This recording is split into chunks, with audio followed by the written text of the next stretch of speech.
Welcome back to Bayou City Geeks, the best 30 minutes you can have alone in a room with other people. I'm your co-host, Bobby Behar, and with me as always, Jason Elliott. Welcome back, folks. We took a bit of more of a hiatus than we wanted to, but hey, we're back, live and in living color. Some things are out of our control. Alright, so we have a shit ton to cover. September and October were busy months. We're not even like halfway through October and it's still busy. Actually, this is a halfway point. And actually, it's our year anniversary. We've had a year of bringing you complete and utter nonsense that we love. So, thanks. Okay, so, let's start with It. It was a surprise. Would you call it a surprise hit? I would, in the fact that, it's now the highest grossing horror film of all time. I mean, what, 150 million and counting? Mm-hmm. Bill Skarsgård was a great find for Pennywise.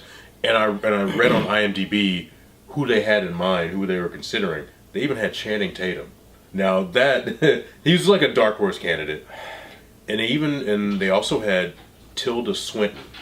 She's been good. That I'm more intrigued about because I think she said that they never sent like an offer or an audition for her, but she's very tall. She's tall, about my height. Yeah. And so I would have loved to have seen what she could have done because I think she would have gone more psychological and.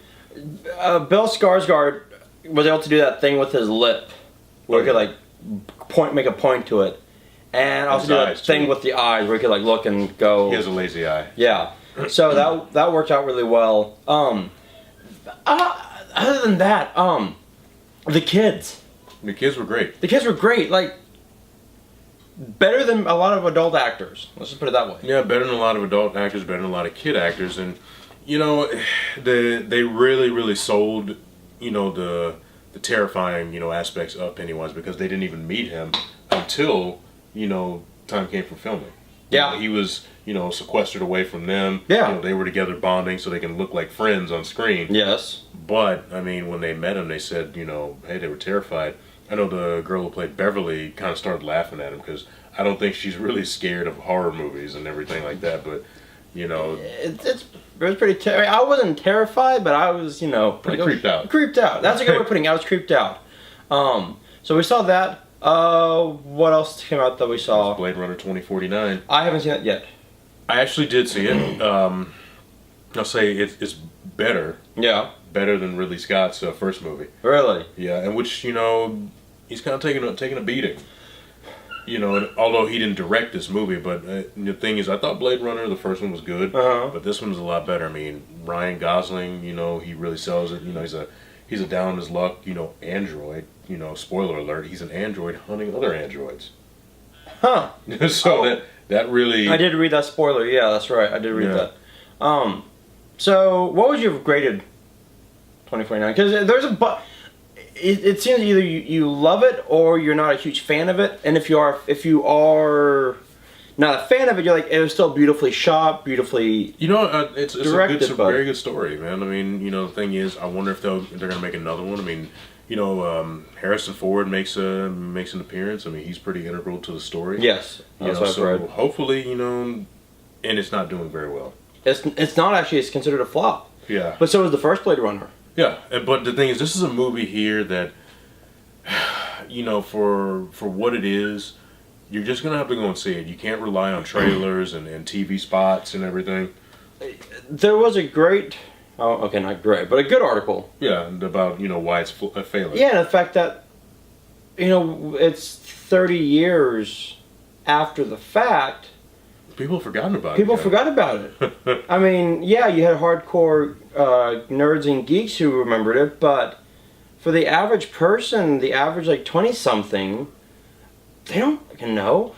Same with Aliens. Same with a bunch of things. Like, oh, we're gonna bring this back. Like, well, do you Star Wars is different. Star Wars. That's because Star Wars is in our consciousness every day. You got the animated series, you got the video games, you got comic books. You've got pop culture. They permeated it. Yeah, they are part of our everyday life. Plus, they're considered. It's not a cult classic. This is something here that reaches to from everywhere from America to Norway to Japan. True. It's been so. I mean, like I said, so much in pop culture that Star Wars is a brand. It is. And when Disney bought the brand. their mission was, let's keep it in people's public consciousness, which is why we're going to get a movie that, you know, is after the original trilogy, and then we're going to have movies that are, you know, spin-offs, one-shots, and like different prequels. Yeah, and prequels, sequels. I mean, that's yeah, Disney did a great job with that. That's why I think Blade Runner, and I had to agree with the It's just like with Transformers, too. I mean, how many Transformers action figures and toys and comic books and animated series they come out with? That's because, like, from, you know, this product is 33 years old. Yeah. I mean... Yeah. And kids and you've had rediscovering it. You Generation 1, Generation 2, Beast Wars, you have different iterations. And so... you know, with Blade Runner, it's just kind of sat on the shelf, and, you know, it'll come out every now and then for a screening at the New Beverly or Alamo Draft House. Exactly. And then it goes away. So, I mean, it was a good risk. We'll see Look at, you know, Evil Dead. I mean, maybe they should have gone that route. Because Evil Dead, I mean, you know, that was something that people wanted Evil Dead for. You know, Bruce Campbell, you know, and Sam Raimi kept talking about it. Like, well, you know, no, we're probably not going to do it. Then all of a sudden they come out with a TV show that's funny as hell. Right. You know, and it's very good. And the movie that was a remake of Evil Dead, which scared the shit out of me. Yeah. I mean, so, I don't know. I did see Professor Marsden and His Amazing Woman. I liked it, but it was not at all what I thought it was going to be. My girlfriend referred to it as softcore porn because you pretty much just have like everyone kissing for like 2.5 hours. Well, he was polyamorous, wasn't he? Well, they were both polyamorous, and actually, his wife and his like second wife actually stayed like married and stayed together till their death. I mean, they said, I mean, his first wife was 100 when she finally died, and the second wife died like she was like 85. Like they stayed together till their death. They actually did all love each other. I would have liked more. Like you saw glimpses of Wonder Woman, but I would have liked more. Let's just put it that way. I would have liked more on the actual Wonder Woman itself. So I'll give it I gave it a C. Luke Evans was great in it. Luke Evans is usually always really good in stuff he does. Yeah. All right, so let's jump on from movies to movie trailers. We saw New Mutants. Now, we've been hearing that this movie here was going to be different, and they said it was going to be a horror movie, and you get just that. It's not like a horror movie. It is a horror movie. Yeah, and it's just that. I mean, you know, man, I mean, what can I say about this movie? It didn't seem like a superhero movie. No powers. You didn't see. We didn't see one power, but you see Wolfsbane, Magic, Cannonball, Danny Moonstar. You see everyone. You just see no powers. Yeah, I mean, you get. They were saying that like Lockheed even, you know, was in the trailer too. What? Yeah, they said if you go back, it's like, I guess. I mean, I didn't really see him. I didn't see. I looked for. I was actually looking for like Cypher or something like that. I'm like, come on, give me someone else. Yeah, but I mean, the trailer looked cool. I mean, Elisa Braga is, you know, playing like this doctor at a mental ward. It looked like a mental ward. And so, you know, she's, you know, kind of like the mastermind behind it. And I can't wait to see Maisie Williams just, you know, Wolfsbane just completely, furball out. That'd be awesome. Yeah, and you know, the thing is, I want to see Cannonball. I want to see Cannonball really bad because he's one of my favorite X-Men. I think Cannonball is played by the big brother of Stranger Things. He is the big brother in Stranger Things. We see Cannonball. We see Sam Guthrie. No. I want to see Cannonball. I want to see, like, you know, explosion coming out. Yeah, I mean, and one thing I said to you, you know, in order for the superhero genre to survive, we got to have different. And you're completely right. We have the sci-fi, we have the mystic, we have the horror movie. And, you know, I want to see Blade, you know, take on Dracula, and I want to see that be as dark as it is, because, you know, all these characters don't exist in the same bubble. You got your horror over here, but you got your sci-fi. Yeah, but I mean, they're in the same universe, right? But they're not in the same bubble, right? Just over like the same Guardians corners, and Doctor Strange and the X-Men. I mean, and Avengers. I get that. But I like the New Mutants trailer a lot. I thought it was really good. Damn fucking good. It was really good. Actually, real quick, going back to Blade Runner and movies that might have passed its prime. We did get Bill and Ted's Excellent Adventure 3 title, Face the Music. Well, I mean... John Wick is why this is getting made. Of course. Keanu Reeves' John Wick is why, because it shows that, you know, Keanu Reeves can carry a movie. Again. I mean, and that's the thing, like, Keanu Reeves, you know, as long as you don't give him a British accent, he's fine. Yeah. But that's true. So, do you think Bill and Ted will actually do anything, or do you think it'd be a cult classic? It'll probably be like the first two cult classics. You know, the thing is, the first one, almost got derailed. You know, because it's supposed to come out in 1987, didn't come out until 1989. That's true. And we'll just have to see. I mean, Keanu's going to be selling it. Alex Winter, he's a director now. I mean, he's acted in something like Bones, and he's been around. He's done like a little acting, but not as much as he did in the 80s. And, gotcha. You know, they're really, really, really going to have to sell that movie, and I feel that it's probably not going to be a big hit, but it'll be a good hit. I'm saying we'll get like an August release. That would Late be good. August. Yeah, I mean, that'd be a good one. I mean, just kind of. You got that summer malaise. It's coming. You're coming down from all those summer blockbusters. I think that's probably what it's going to be. And you don't have George Carlin anymore. No, we'll have to figure that out. So you're going to have like his son, or Rufus's son, or recast Rufus. I mean, what's going to happen? CGI. I'd say they go CGI. No. I mean, I'm not saying that I want them to go CGI. I'm saying that's what they'll do. Yeah, because the comic books that they came out with, are actually pretty good. Capture the spirit of it. It's just who's willing to come back. Because like the two actors who played their fathers, Bill and Ted's fathers, they're still alive. Then you got Missy, his mother, she's still alive. Everyone's alive except for George Carlin. Yeah. So what do you do? And it's probably gonna be like I don't know. We'll see. But I mean, I've been waiting for it. I talked to Alex Winter at the 2010 Comic Con, and he said that they were still writing the script and everything. Well, they've got a script I think they're happy with now. Yeah, it's just getting the funding for it. Yeah, and I don't think they really need a whole lot. I mean, Keanu Reeves does make $20 million. I mean, Alex Winter makes like $5. So exactly. just split down the middle, $10 million each. Yeah, we'll just do that. Okay, so going from, do you want to go from TV to from movies to TV or movies to movie?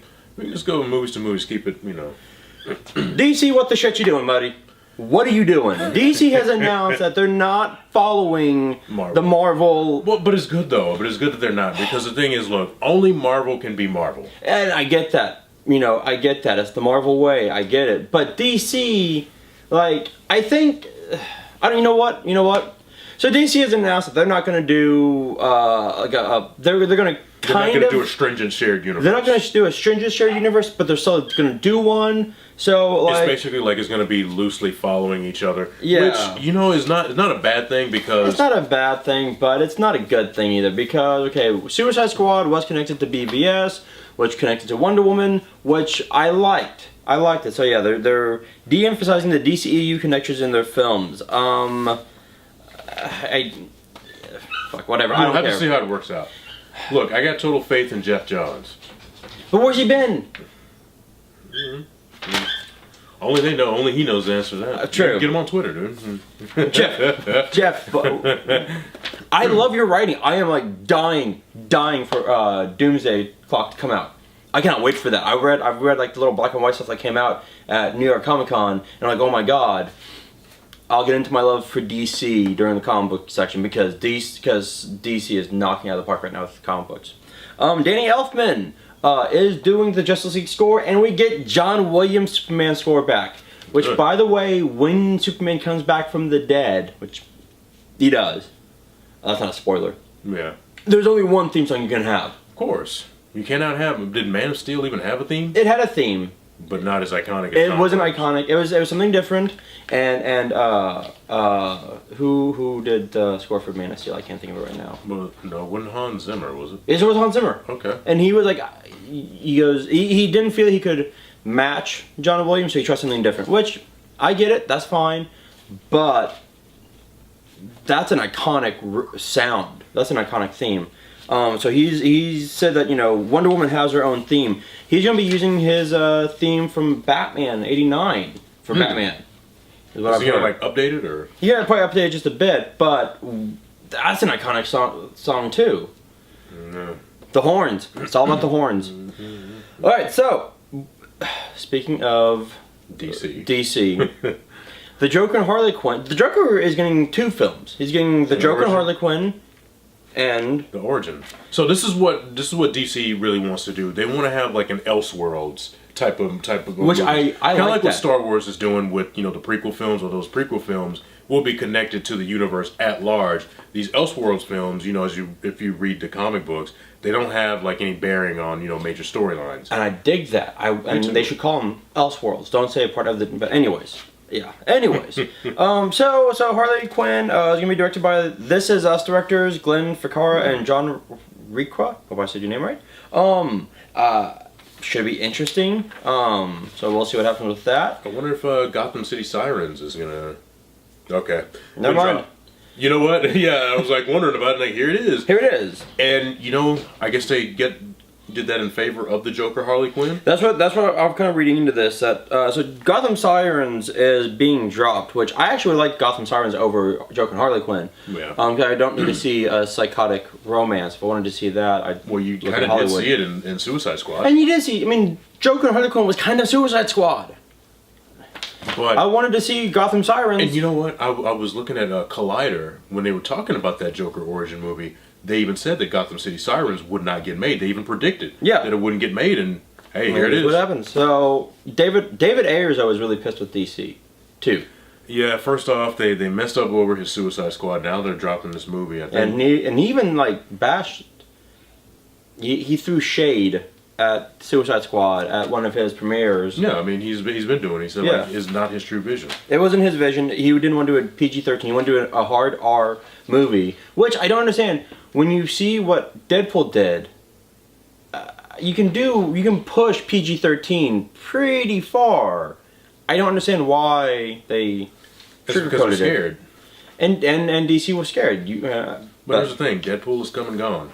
So. And now we're getting Deadpool. Now we have Logan. Now we have Deadpool 2. And we have what could be the Shazam villain. So Shazam, we don't have a casting yet. The Rock's Black Adam is what, up in the air? He's not going to be in that movie. I think he's getting his own film now, right? Yeah, something like that. So Shazam, his bad guy, and I actually really dig this, will be the 7 Deadly Sins. And I love that. Because there was an arc in Justice League where Shazam fought the 7 Deadly Sins. And it's really cool. We'll see what happens with that. The last two things on DC will be Superman. Director Matthew Vaughn, which I'm really excited about him taking on Man of Steel. He is? The second one? Mm-hmm. He wants to do... he's talked with Warner Brothers. He hasn't been confirmed. But he has said that his Man of Steel will be more in line with Richard Donner's and not Zack Snyder's. Which, if you listen to what Zack Snyder said, that was the direction he was going towards. But he had to kind of get there. He had to get there. It's not. This was an origin story, and everyone's like, "Oh, Superman's going to be like," no, it's an origin. Let the man get to the Man of Steel. Because the thing is, I mean, you know, Superman is very raw. He's young. He hasn't, you know. Yeah, and if you read a bunch of like the origin stories, that's how. I mean. He's a 20-something-year-old now, 25, almost 30. Now he's like you kind of are finding yourself. Let him find himself. So Matthew Vaughn said that his Superman will be more in line with Richard Donner's, which will be what Zack Snyder was going towards anyway. So awesome. Speaking of which, we are getting a 3-hour-long Richard Donner Superman on Blu-ray. Yes, his Superman, which will probably what I'm envisioning. The first one was like what, 2 hours? Yeah. Okay. And then the Richard Donner director's cut of Superman 2, which is better than the one that got released. Richard Lester, yeah. Yeah. It's like another 2 hours. So, I mean, all I'm kind of thinking is... They're going back and kind of, you know, restoring their visions. Yes. Finally. You know, and the thing is, well, speaking of Richard Donner, oh my Goonies too, damn it. But, no shit. But they keep talking about that one like every few years. Yeah, exactly. Yeah, I mean, hey, that's good. I mean, you know, we'll get the true version, because I heard there was some stuff left out. Yeah, because Richard Donner was always dealing with Warner Brothers. Yeah, the politics of Warner Brothers. See, that's why I can't really get behind Warner Brothers as a studio. I mean, they've made so many damn mistakes. I mean, look at their superhero stuff. You know, the only thing that they've really done right is what Matrix, Lethal Weapon, and they kind of screwed that up for Part 4. I know. And this Part 4 was so bad. Yeah, but let's get off that. Anyways, all right. So going from DC to Marvel TV shows. I'm gonna. I did not go see the Inhumans. Neither did I. And Aldrich did, and he said it was not worth it because they only showed like what the first. They showed the pilot. Yeah, just it. That's for IMAX pricing. Yeah, it was like what, $20 $20 for 45 minutes. No, not worth it. I watched it on ABC, and I wanted to give it a chance because the thing is, I thought that this should be a movie. And the thing is, I'm going to tell you something. Surrender Swan and Anson Mount really share that king and queen royalty. Mm-hmm. They really sell it. They do. Surrender Swan, who was Zatanna on Smallville. She's a very good actress, and she plays this part very well. However, she's not helped by the bad CG.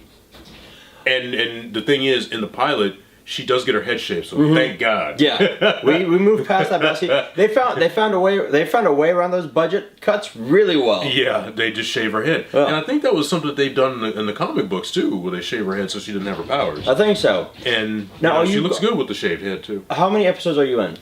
I'm about 2 to 3 in. I missed Friday's episode. Okay. But you know what? But it's I'm really starting to like it. Somewhat. So you know what? And here's I'm gonna piggyback off you. I like it. It could be better, of course. It could be better. It could be a lot better. But you know what? Okay, and here's where I think we're all gonna like, oh, this is so bad, because we're so used to Marvel shows being so good. And this reminds me of a CW show. Yeah.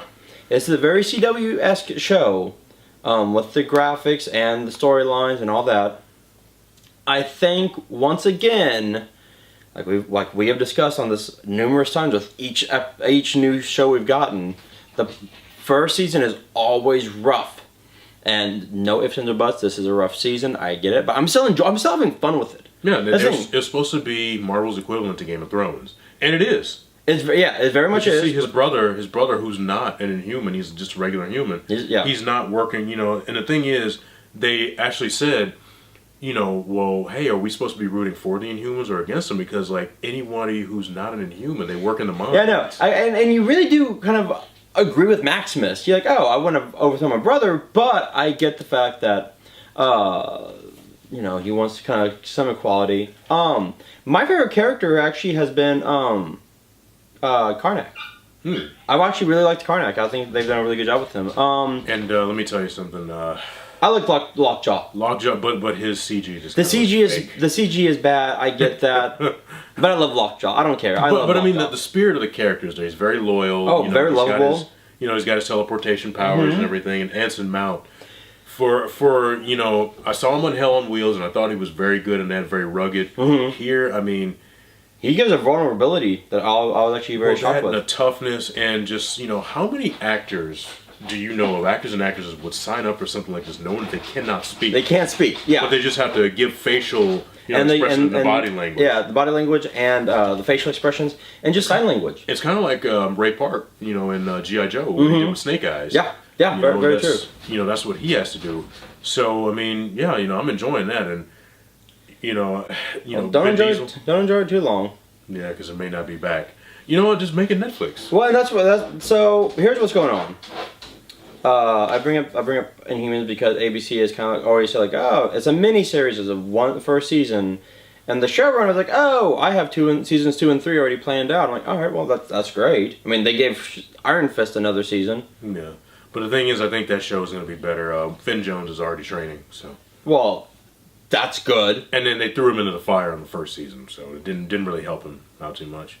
Yeah, but I like them better in the Defenders. Yeah, I mean, because by then, you kind of grow into the role. You do.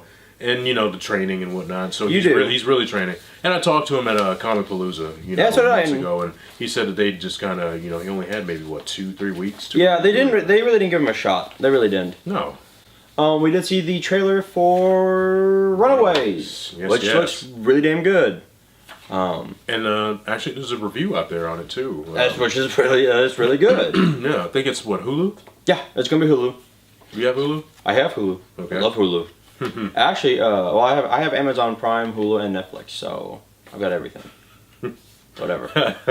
I got WWE Network, and I'm probably about to get my Netflix back, but I got. Well, I will say this. Also, Netflix, why raise the pricing right before Stranger Things 2 comes out? Dick move. Yeah, that is. And Hulu's dropping their prices before $5.99, and I'll tell you what, folks, if you're curious about Hulu, it's $5.99 until January 9th. Yes, get it. It's worth it. I pay the $10 for the no commercials.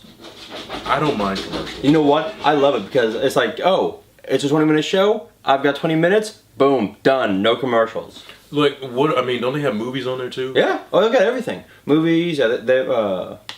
Movies, TV shows, documentaries, everything. Yeah. We also and they have like Hollywood grade movies too. Like oh yeah, I know they had Interstellar on there at one point. I mean, no, Hulu is Netflix. Hulu is Netflix. Also, which is better? Huh? Which do you like better?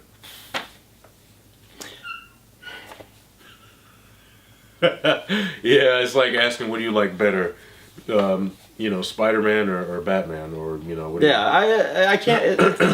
It's not Sophie's choice. It's not two children, but also real quick before I forget, because this is October on Amazon. If you have Amazon Prime, which I do because it saves me money. The Tick's been awesome. I'm halfway through that. Lore is really good. Lore is it's a show where it's almost like it takes podcasts on folklore and does like actual like little short vignettes on it. It's got it had the Russian the Peter Parker's dad from Amazing Spider-Man in one of them. Robert Patrick was in one of them. It's really cool. It's like how we got the lore of vampires came out of like Campbell Scott from the Amazing yeah. Ooh. So like I said, it's really good. Inhumans, I can't wait to watch that. That comes out soon. It looks like verbatim, like just straight out of the comic books. And I mean, with the guys from the OC behind it, yeah, it's gonna be Josh Schwartz, yeah. Josh Schwartz, I'll work for you, buddy. Speaking of the Defenders, data shows it was the least watched Netflix Marvel show. I'm not sure. I'm not sure what to say about that. I mean, the thing is, it was very good. It was very good. I liked it.